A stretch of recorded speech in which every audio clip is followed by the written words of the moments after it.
Hola, bienvenidos a una nueva entrega del podcast de Espacio Enco en Enco Wellness Academy y hoy tenemos un tema muy importante, el que nos gusta mucho y para ello nos acompaña hoy Santi, nos acompaña también a través de la pantalla Luis Tamayo. Ahora se presentará él y os contará, pero nosotros hoy vamos a hablar del entrenamiento de fuerza, la importancia del entrenamiento de fuerza en general y también en dos subgrupos de población, como son la población joven y las mujeres, ¿vale? Ya sabéis que aquí en Espacio Enco tenemos entrenamiento funcional y entrenamiento de fuerza y mayoritariamente nos orientamos a la mujer porque siempre es el público que hemos tenido de referencia, pero abordamos todo tipo de perfiles. Así que nada, os dejo con mi compañero Santi que se va a presentar, os cuenta un poquito su trayectoria y con Luis y arrancamos a contaros este tema tan interesante. Enco Wellness Academy, episodio 9. La edad no importa para tener fuerza. Un podcast de Enco Wellness Academy con la colaboración de Amelia Sánchez, Santiago Pineda y Luis Tamayo. Buenas, soy Santiago. Soy entrenador personal aquí en Espacio Enco. He trabajado también de asistente de preparación física en el Club Deportivo Lugo y de preparador físico en categorías inferiores de clubes de aquí de Salamanca. Y os voy a presentar a mi antiguo compañero de clase y de equipo de trabajo, Luis Tamayo. Hola Luis, ¿cómo estás? Hola, buenos días. Todo bien, encantado. Cuéntanos un poquito a qué te dedicas, qué es lo que haces y bueno, para la gente que nos está viendo, que hablamos contigo, estás en Suiza, cuéntanos qué estás haciendo allí. Actualmente estoy trabajando de preparador físico especialista en fútbol en el club de aquí de Ginebra, en el Servet, con la categoría sub-19 Elite, que llaman por aquí en Suiza. Y como bien ha dicho Santi, sí, coincidimos ahí en Salamanca, fuimos compañeros y amigos en la carrera, en la Punti. Y previo a estar aquí, antes estuve tanto en Salamanca empezando como después en Vitoria con equipos de fútbol, como en mi ciudad natal, en Miranda de Ebro. Estuve un tiempo también trabajando en un gimnasio en el que estaba un poco encargado de hacer actividades reducidas, como un poco hacéis vosotros allí. Ajá. Bien. Pues gracias por acompañarnos Luis y por dedicarnos parte de tu tiempo. Santi, cuéntanos un poco, háblanos del entrenamiento de fuerza y de su importancia en general, en la población en general. Bueno, se ha demostrado ya a base de muchos estudios científicos que el entrenamiento de fuerza ayuda a la mejora del rendimiento cardiovascular, ayuda al descenso del colesterol LDL, aumento del colesterol HDL, combatir la sarcopenia, que es un problema que a medida que vamos teniendo más edad se reduce la masa muscular y nos ayuda a combatirla. ¿Para qué? Para tener una mejor calidad de vida cuando somos más adultos, más cercanos a la vejez. Ayuda también a la mineralización de los huesos, a mantener la mineralización, que se mantengan fuertes. Y también, estos son como los datos científicos, pero también hay que decir que en el día a día, ¿cómo notamos nosotros el entrenamiento de fuerza? Pues es muy sencillo. Yo, para que entendáis, lo que hice fue preguntar a varias clientas que llevan diferente tiempo en el centro de entrenamiento. Les pregunté un día, estamos entrenando y dije, oye chicas, vosotras que lleváis poco tiempo, ¿cómo habéis notado la diferencia de venir aquí a entrenar con nosotros o no? Y me dijeron que la diferencia fue notable, que en su día a día se sienten mucho más activas, se sienten mucho más capaces de realizar movimientos o tareas en casa o con su familia. Tan simples como una clienta me respondió, joder, es que ahora puedo coger en brazos a mi hija, parece una bobada, pero son cosas en el día a día que nos van penalizando, por así decirlo, y no podemos realizar. Y con el entrenamiento de fuerza podemos llegar a realizar todas estas cosas. Yo recuerdo un anuncio que hubo en la televisión un día de un abuelo que estaba haciendo un ejercicio con unas kettlebell. Ah, sí, era para subir a la nieta, para subir a la nieta a poner la estrella en el árbol. Pues son esas pequeñas cosas que nos hacen felices a todos, pues con el entrenamiento de fuerza nos ayudan bastante a conseguir esos objetivos. Parecen una bobada, pero cada uno en nuestro día a día tenemos nuestras limitaciones y pueden ser muy simples, pero a nosotros a lo mejor nos agobian. Entonces, el entrenamiento de fuerza, esas pequeñas cosas, nos ayudan a poder combatirlas y a poder mejorar y a sentirnos capaces de poder realizar estas cosas. Al igual que también le pregunté a una clienta que llevaba mucho más tiempo, 3 años llevaba, y nos comentó a los que estábamos allí que ella nota mucha diferencia de cuando entrena a cuando no entrena, porque ella tiene un periodo desde que no entrena porque se va de vacaciones, y los periodos de cuando deja de entrenar, dice que en su día a día pues no son tan llevaderos, porque al final el descenso de entrenamiento pues implica un poco de descenso de masa muscular, el descenso de la actividad metabólica, y al final como que su ritmo de vida es un poco más difícil para mantenerlo. Acostumbrado a lo que viene haciendo, a dejar de entrenar. Si dejas de entrenar por un largo periodo de tiempo, 2-3 meses, pues ya empiezas a notar esa falta de entrenamiento. Yo te quería preguntar, Amelia, ¿cómo ves tú el entrenamiento de mujeres? Los detalles que habría que tener un poco en cuenta. Pues siguiendo el hilo de lo que has comentado, de la importancia del entrenamiento de fuerza, para mí es muy importante el entrenamiento de fuerza, ya no solo en mujeres, sino en general, porque el músculo es un órgano metabólico, es un órgano endocrino que cumple muchas funciones y sobre todo ayuda al sistema inmune y ayuda a resolver muchas enfermedades como por ejemplo la resistencia a la insulina, la diabetes, etc. Porque el músculo, si no lo movemos, no gasta las reservas de glucógeno, no vamos a gastar reservas de glucógeno del hígado.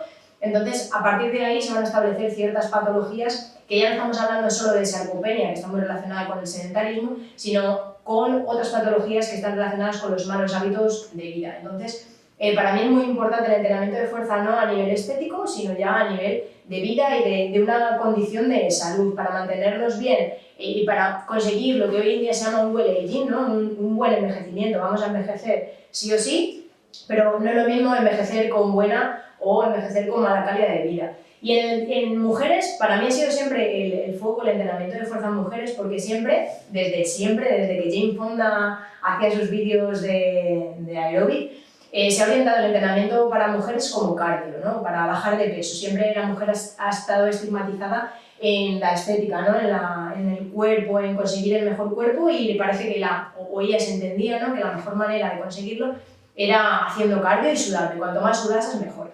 Entonces siempre me he orientado a eso porque yo, aparte de soy fisio-osteópata, he visto en consulta pues eso, muchas dolencias musculares, muchas patologías que estaban relacionadas con la falta de fuerza, ¿no? con la falta de masa muscular, de esa sarcopenia que la hace la falta de entrenamiento.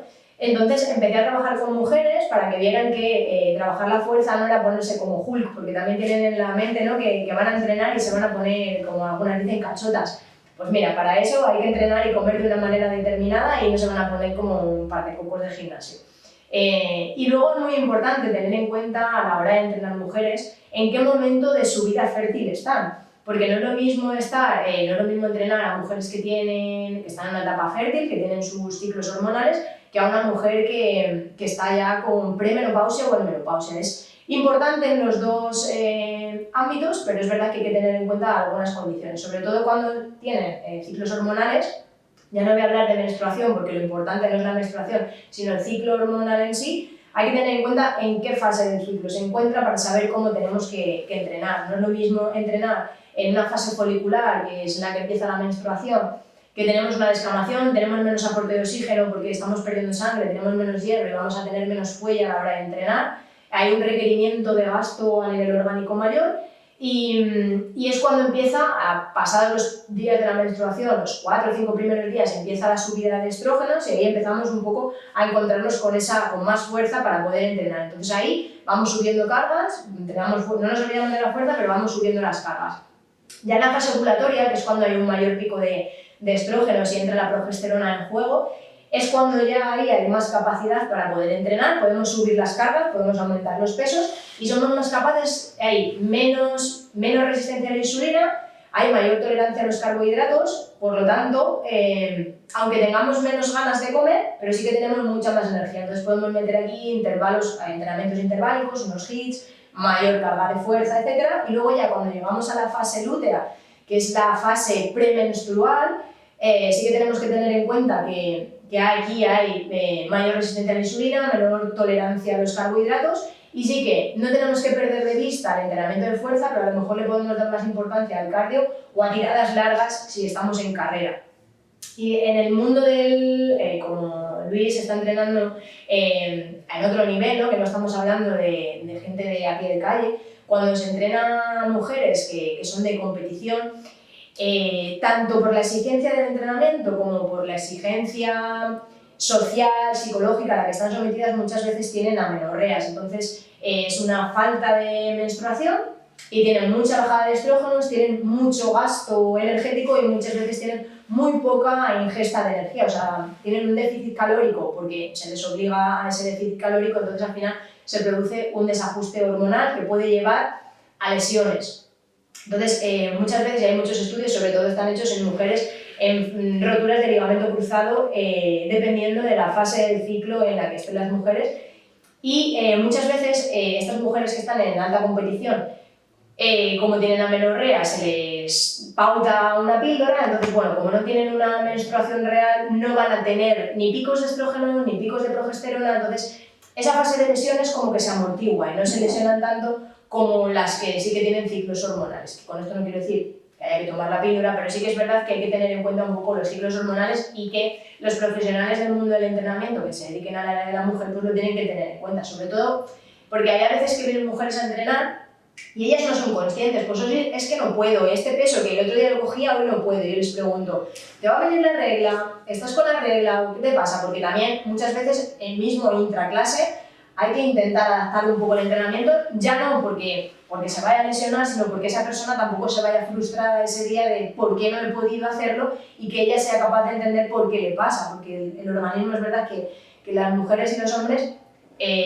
biológicamente no somos iguales y hay que tener en cuenta esas desigualdades. Y luego, para rematar un poco el entrenamiento de fuerza en premenopausia y menopausia, hay una bajada, de nuevo están en juego los estrógenos, hay una bajada de estrógenos y a partir de ahí pues hay una degradación general del organismo. Y el entrenamiento de fuerza para mí es muy importante para evitar osteopenia y osteoporosis porque, como decía Santi, es importante para la remineralización y necesitamos que haya pequeños impactos a nivel de hueso para que no haya tanta degeneración, no haya tantos osteoclastos y se mantenga la regeneración y la degeneración, ¿no? Que haya como una especie de stand-by.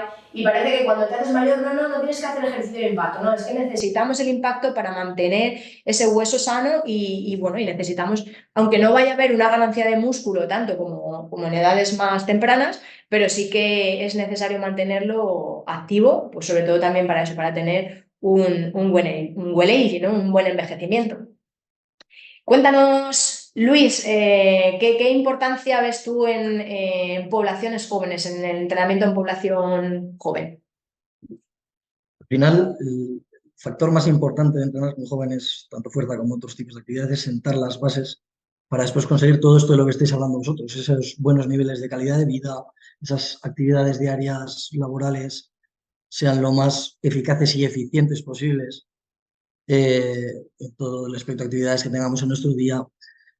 Al final, en el entrenamiento con jóvenes muchas veces se ha tenido siempre esa creencia, ¿no? El entrenamiento de fuerza jóvenes no es, digamos, prioritario porque puede tener efectos nocivos como el cierre prematuro de los cartílagos de crecimiento, todas esas creencias que ha habido siempre, cuando precisamente ligado a esto último que estabas comentando tú de la densidad mineral ósea y todo este tipo de cosas, va ligado justo a lo contrario. Lo que pasa es, con ese trabajo de cargas, con ese trabajo de impactos que también hablabas tú, lo que hacemos es estimular a ese hueso para que se produzca un aumento en su diámetro, en su densidad mineral ósea, perdón.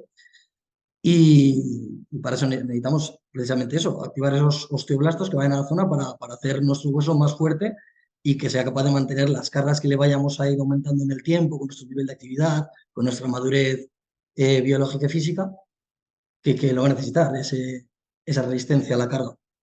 Yo cuando he trabajado mucho con sobre todo futbolistas jóvenes, pero al final no entrenaba con los jóvenes como si fueran futbolistas. No podemos caer en ese fallo para mí de trabajar con los jóvenes como si fueran adultos, en el sentido de, está más que demostrado que esa especialización temprana, hablando en mi caso de futbolista, ponerles a entrenar todo el rato fútbol, movimientos específicos de fuerza para fútbol, esa especialización temprana lo que les va a llevar es un aumento de riesgo de lesiones, un aumento del abandono deportivo, que es precisamente justo lo contrario a lo que estamos buscando con el entrenamiento. Por lo tanto, lo que tenemos que hacer con esos jóvenes, esos preadolescentes, esas fases de infancia también, es generar una adherencia al entrenamiento mediante un concepto que en libros que te explican el desarrollo atlético a largo plazo, que llaman alfabetización motriz. Es decir, dar todo ese abanico de posibilidades motrices a los niños, a los jóvenes. Yo siempre personalmente lo he basado en eso, luego sí que es cierto que en el momento que vas aumentando más el nivel competitivo, o incluso a niveles de salud, que los chicos, las chicas van creciendo, se quieren dedicar más a una disciplina deportiva o a otra, pues te tienes que ir afinando un poco más y orientando un poco más, pero en esa base de jóvenes lo que hay que darles es riqueza motriz, todo lo que podamos y, tener muy en cuenta el momento de desarrollo en el que están. Para ello tenemos infinidad de literatura que nos cuenta esos cambios biológicos que hay en el cuerpo con el paso del tiempo, esa edad relativa, esa edad cronológica, ese pico de crecimiento máximo, que sabemos que es distinto se da antes, perdón, en niñas que en niños. En niños es cierto que esa fase de crecimiento es más duradera, pero se da en edades más tardías.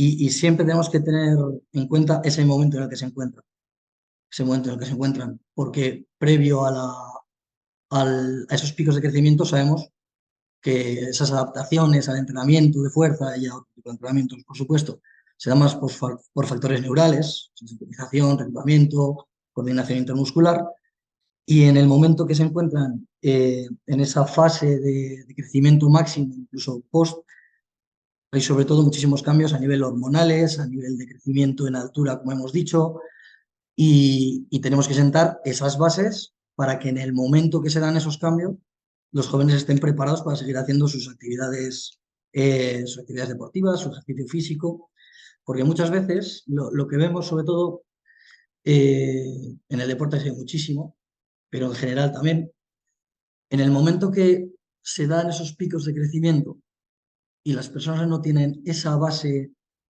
previa, en el momento que se da ese crecimiento, sobre todo óseo, hay estructuras como ligamentos, tendones, músculos que no están adaptados.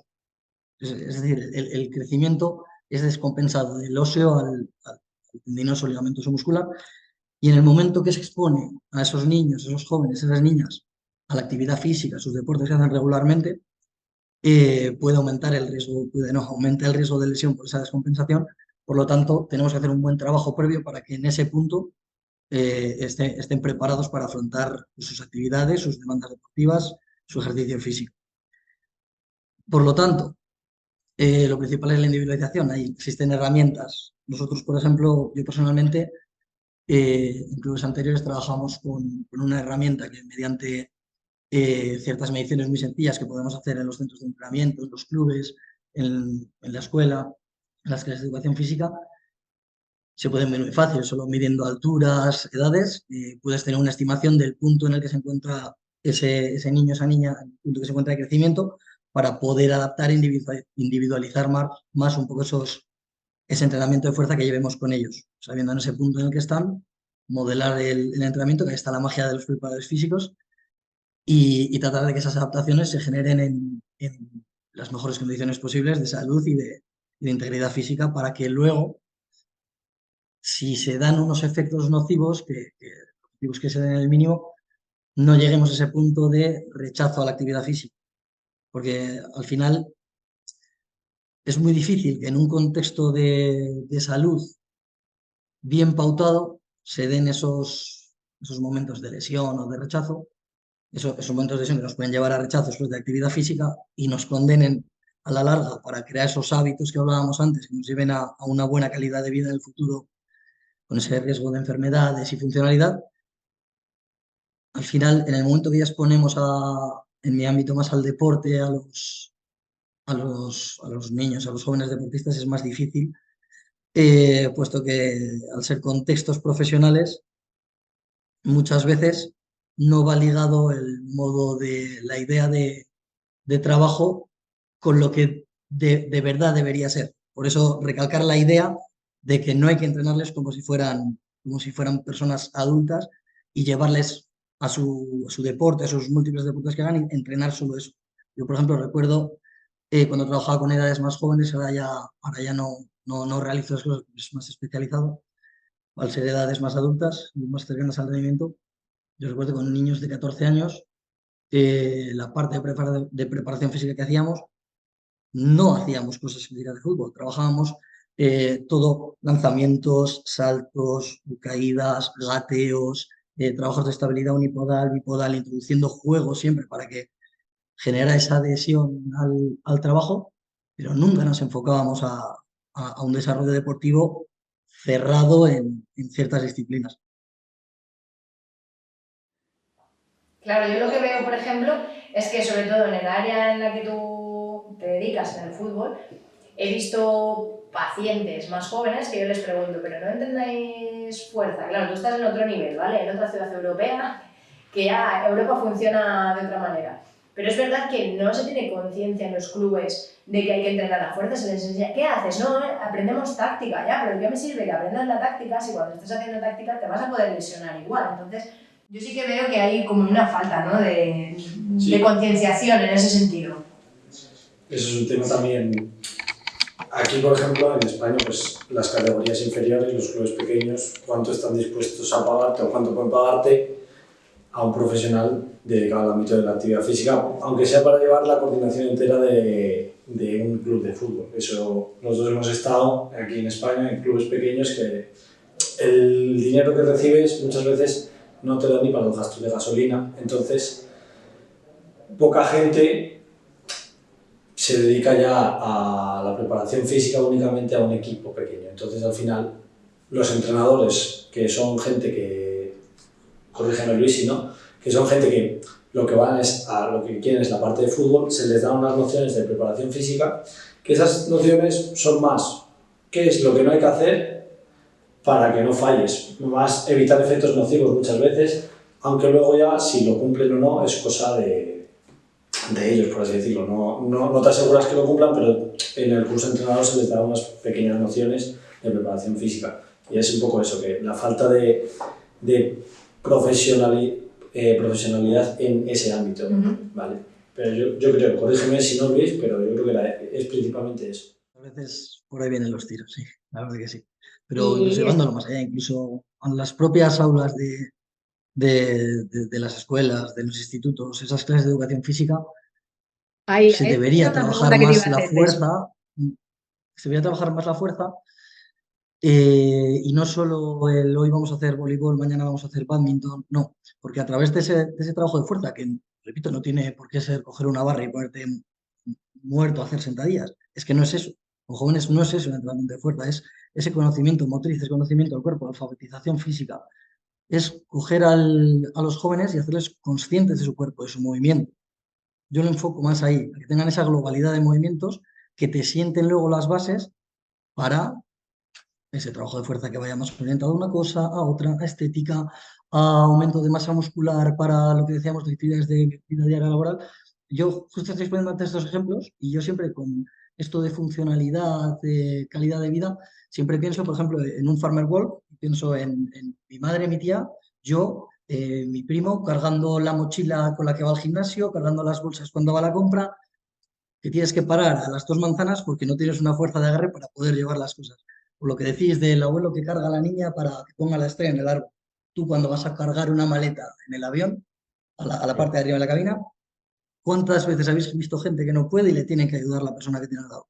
Es que es eso, es que entrenamiento de fuerza es eso, no es musculitos, no es machacarte, no es solo rendimiento deportivo. Entrenamiento de fuerza es el bienestar, es el bienestar como bien habéis Como dicho. dice una persona que sigo en Instagram, que dice que, pues, y pone un libro que se llama así, es Entrena para la vida porque tienes que moverte en el día a día. Y hay personas que ven aquí, ¿qué clases hacéis? No, es que yo cargar peso, no, o sea, yo es que eso no lo puedo hacer porque tengo tal problema. Pues al final es verdad que la concienciación tiene que empezar en las aulas, ¿no? Con ese cambio de paradigma en cómo se educa en entrenamiento, cómo se educa en ejercicio, en movimiento a los niños, para que esos niños cuando se conviertan en adultos puedan discriminar, discernir y generar ya de base cuando son pequeños esa adherencia a moverse, al ejercicio y que no haya...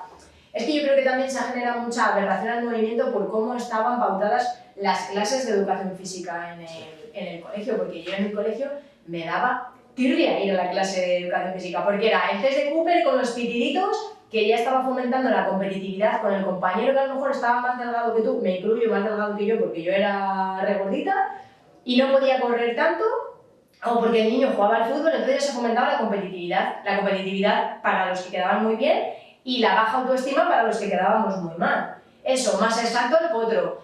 O sea, a ver, unas clases que no sé cuántas vueltas al patio. ¿En serio? ¿Esto qué tiene que ver? Y si no, pues el día del hockey, el día del voleibol y ya está. Y eso para la vida no sirve, entre comillas, para nada. Yo no voy a salir a jugar al hockey en el barrio o no voy a ir a saltar al potro. Bueno, sí, puedo saltar los juegos que había de niños, pero es más fácil, como decía Luis, hacerlo de manera lúdica y enseñar, pues a lo mejor pliometría, entrenando saltos y lanzamientos, que no, yo qué sé, que ponerte a hacer abdominales con los pies enganchados en una espaldera. Pues escucha, yo creo que empieza por ahí, ¿no?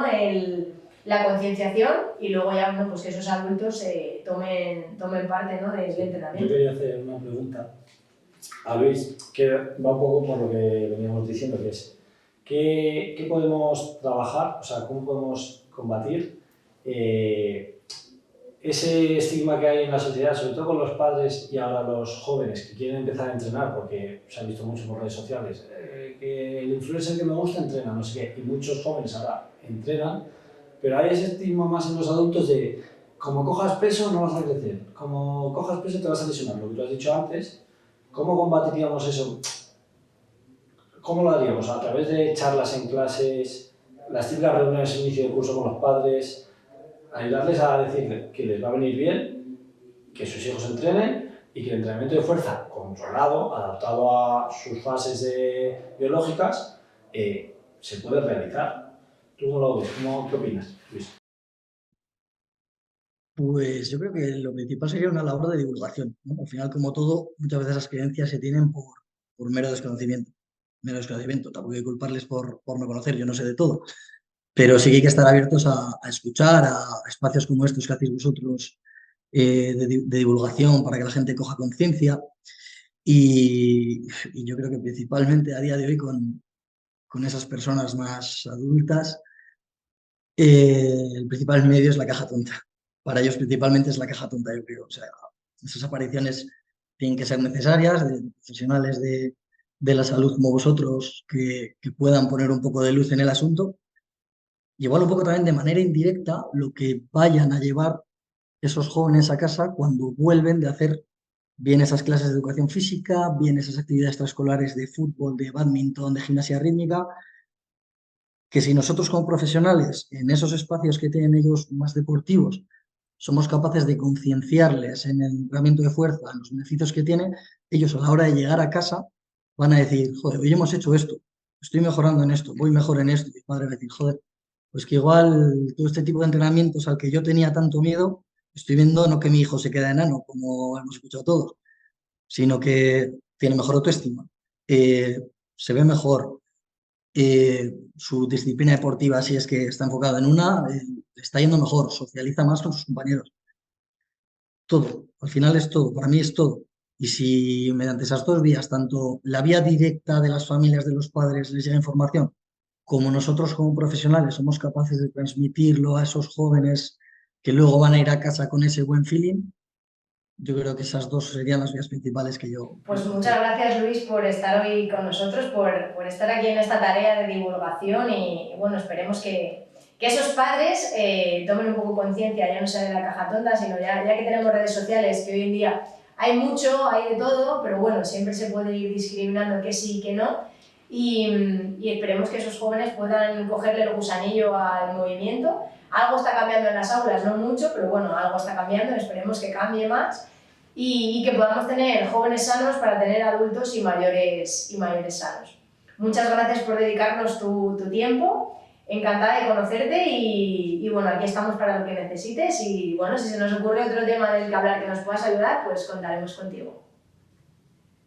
Igualmente, muchísimas gracias. Gracias, Luis. Gracias a todos por acompañarnos en esta entrega, en este podcast Hablando de Fuerza. Esperamos que los que tenéis fuerza no lo dejéis. Si tenéis familiares pequeños, pues que hagáis un poquito de labor de concienciación. Y los que no lo hagáis, pues bueno, iros poniendo las pilas, que no solo basta con caminar, sino que hay que entrenar el músculo por todo lo que os hemos contado para que os mantengáis sanos y con buena salud. Os esperamos en el próximo podcast.